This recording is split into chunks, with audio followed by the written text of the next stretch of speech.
नमस्कार मित्रांनो, पुन्हा एकदा तुमचं NS विलेज व्लॉग्समध्ये तुमचं मनापासून सगळ्यांचं स्वागत आहे। पावसाळ्यात नदीला भरपूर पाणी असल्यामुळे जुन्या पद्धतीनुसार हा रोपवे या बाजू त्या बाजू जाण्यासाठी वापर केला जायचा। वैतरणा नदीवरील भोजर नावाने ओळखला जाणारा हा धबधबा बघण्यासाठी आपण आता नदीत चाललो आहे।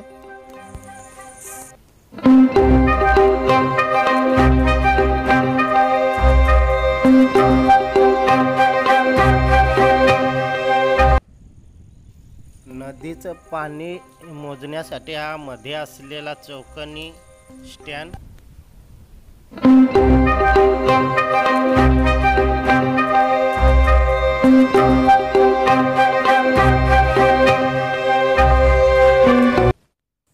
ही आहे चरणीचे मासे पकडण्याची सारण।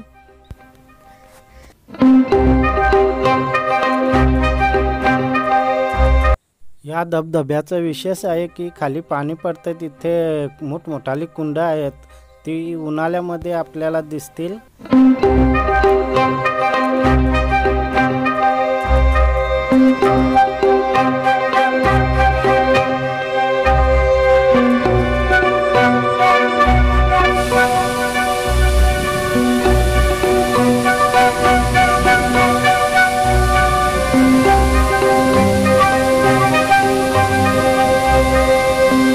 व्हिडिओ आवडला तर नक्की लाईक आणि सबस्क्राईब करा। तर चला भेटूया पुढच्या नवीन व्लॉगमध्ये।